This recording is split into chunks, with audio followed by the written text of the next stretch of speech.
বাড়ি থেকে তুমি বের হয়ে যাও। কিন্তু চাচা, এটা তো আমার বাবার বাড়ি। শয়তান শিয়াল কোথাকার, বলে কেন এটা বাবার বাড়ি। বেশি কথা বললে ওই জায়গাটুকুও দিব না। চাষার এমন ব্যবহারে শিয়ালটি খুব দুঃখ পেল। সে ঘুরে ঘুরে সারা রাত কান্না করে কাটালো। ভোরের দিকে সে যখন ঘুমিয়ে পড়ল, তখন সে স্বপ্নে তার বাবাকে দেখতে পেল। কাঁদছিস কেন বাবা? দুষ্টু লবি চাচা আমাদের বাড়িটা জোর করে কেড়ে নিয়েছে। আমাকে ও বাড়ি থেকে বের করে দিয়েছে। তুমি এক কাজ করো, কাল সকালে পাশের গ্রামে যাবে। সেখানে আমার এক দূর সম্পর্কের এক চাচা আছে, তার কাছে যাবে। তিনি যা যা বলবে তুমি তাই করবে। এরপর শিয়ালটির ঘুম ভেঙে যায়। শিয়ালটি একটু দেরি না করে পাশের গ্রামে চলে যায়।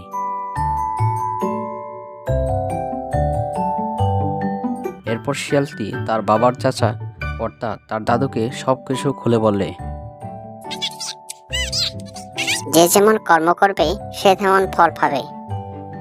তুমি কোনো চিন্তা করো না বাবা, আমি তোমাকে কিছু সবজির বীজ দিচ্ছি।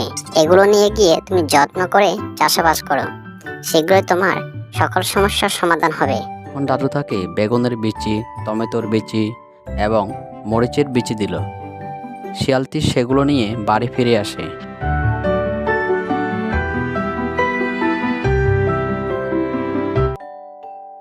আর ওদিকে তার নিষ্ঠুর চাষা ট্রাক্টর দিয়ে বড় জমিতে চাষ দিল এবং শিয়ালের কষ্ট দেখে মুচকি মুচকি হাসতে লাগলো। বীজ বপনের পর থেকে শিয়ালটি তার ক্ষেতে কাজ করতে লাগলো। পানি দেয়, আগাছা ছড়ায়।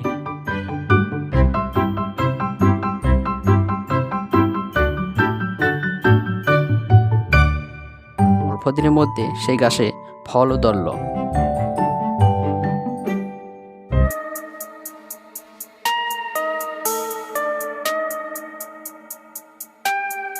সবজি লাগবে, সবজি সবজি, তাজা তাজা সবজি। শিয়ালের সবজিগুলো ছিল তাজা, তাই তাড়াতাড়ি সব বিক্রি হয়ে গেল। না, চলতে দেওয়া যায় না। বাড়িতে পেরে এখন তোমাকে দেখাবো। শিয়াল, কাল তুমি এই জায়গা ছেড়ে চলে যাবে।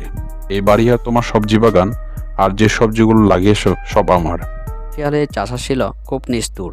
সে শিয়ালের কোনো কথা শুনল না এবং হুমকি দিয়ে গেল, যদি সে সকালে এসে শিয়ালকে এখানে দেখতে পায় তাহলে সে তাকে অনেক শাস্তি দেবে। চাচা চলে যাওয়ার পর শিয়ালটি অনেক কাঁদে।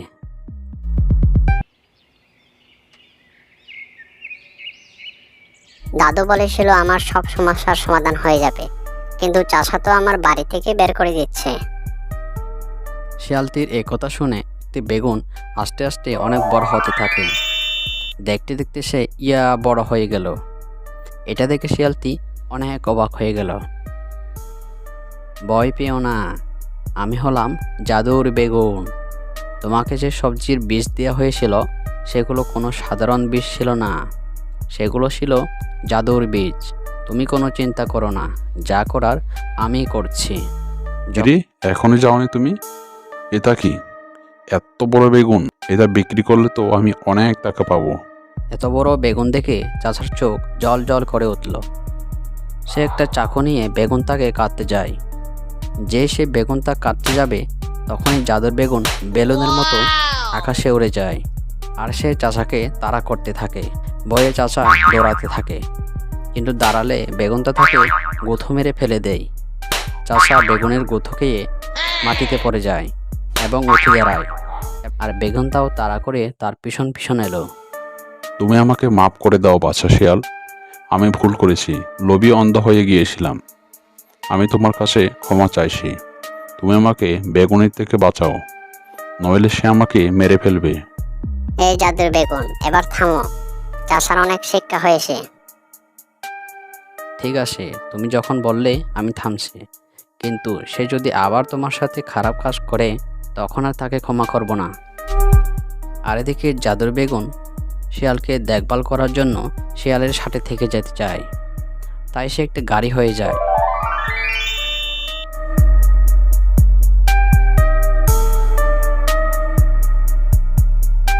এরপর থেকে শিয়াল সেই গাড়িতে করে বাজারে সবজি নিয়ে যায়, বন্ধু বান্ধবদের নিয়ে ঘুরতে যায়।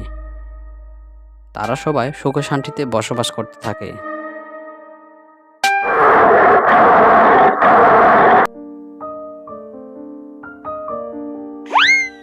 আমার কুমড়ো চুরি করা, এটাকে আজ মেরে কুমড়ো বানাবো।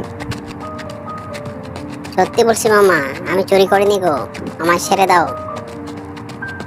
আহারে, আজকে যদি আমার একটা জমি থাকতো তাহলে দৌড়ানি খেতে হতো না। এদিকে শিডিউলটাও মিস করা যাবে না। কি যে করি। পেয়ে গেছি। দেখো বন্ধুরা, এটা হলো আমার। ও বাবা গো, পালাও।